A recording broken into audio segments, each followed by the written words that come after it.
Bonjour à tous et à toutes. En quoi le prénom influence sur la vie de l'homme? On nous a toujours appris que c'était bien d'avoir un prénom juif.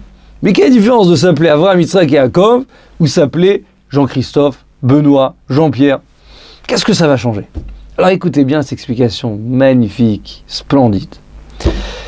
Tout d'abord, le Noam Elimelech nous enseigne comme ça. Quand quelqu'un, d'accord, je nomme un enfant, je ne suis pas en train de nommer son corps matériel dans ce monde-ci. Je suis en train de nommer son être spirituel. Ça veut dire sa neshama, son âme. Alors, il donne un exemple vraiment concret, irréfutable, que vous allez comprendre pourquoi c'est la neshama et pas le corps. Il dit comme ça, vous êtes en train de dormir, ouais, vous rentrez après une bonne journée de travail, d'accord, vous êtes fatigué, abattu. Vous arrivez chez vous, vous allez vous endormir, et votre femme, elle arrive, elle vous dit, mais Yitzhak, qu'est-ce que tu fais, c'est pas l'heure, faut te réveiller. Elle va répéter plusieurs fois votre prénom, Yitzhak, Yitzhak, alors qu'avant, il y a pu avoir beaucoup de monstres chez vous à la maison. Vos enfants, ils ont hurlé, ils ont fait du bruit, vous êtes en train de dormir. Et là, votre femme, elle arrive et dit, Yitzhak, lève-toi. Elle a répété 2-3 fois votre prénom, tout de suite, vous réveillez. En quoi le prénom influence sur le réveil?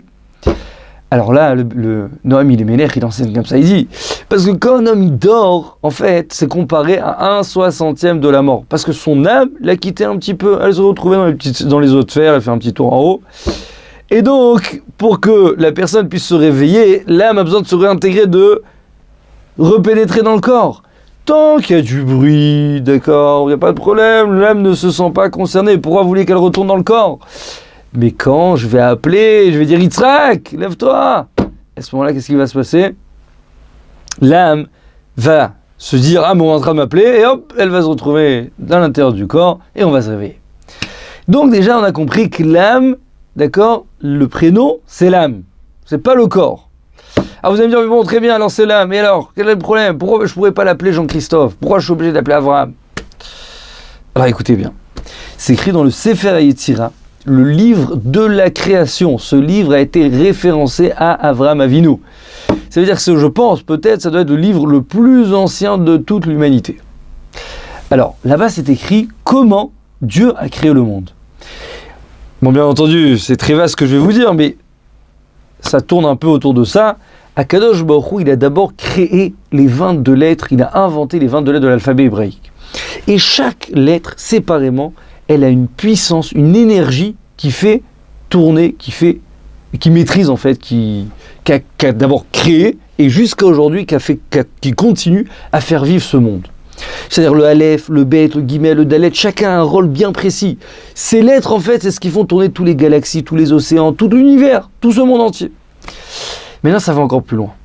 Quand je nomme un enfant avec un nom juif, d'accord, avec ses lettres hébraïques, en fait, chaque lettre va donner le fonctionnement, d'accord, et le caractère à cet enfant.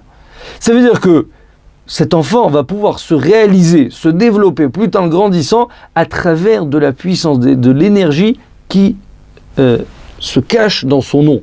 Donc, il y a 3 facteurs principaux. Le premier, c'est chaque lettre séparément, puisque chaque lettre, elle a une force à part entière. Deuxième élément, deuxième facteur, c'est quand j'associe plusieurs lettres, ça crée aussi une nouvelle énergie qui va pouvoir donc permettre à cet enfant, qui va donner la possibilité à cet enfant de pouvoir la même chose, se développer. Troisième élément, c'est quand je nomme un enfant avec un prénom de quelqu'un, d'un personnage, d'un parent, d'accord, de quelqu'un que je voulais donner, on va dire, ce prénom, parce que je pensais dans ma tête, voilà, à cet homme-là, ou à cette femme. Alors la même chose, si cet homme, c'est un tzaddik, ça va influencer sur la vie de mon enfant. Mais si c'est un rachat, c'est un mécréant, ça va, la même chose, négativement, pouvoir donc influencer sur mon enfant. C'est pour cette raison que c'est toujours bien de nommer un enfant avec le prénom juif. Parce que quand je le nomme avec un prénom juif, alors on comprend très bien que ces forces que je vais lui donner, ils vont être beaucoup plus positifs que si Chasvé Shalom, je vais donner un prénom non juif, alors ça va être un Jean-Christophe, ça va être une défense négative.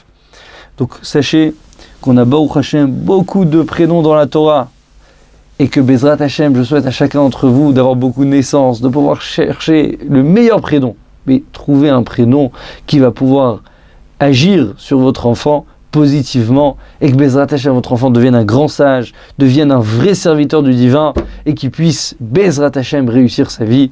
Bracha v'atzlacha.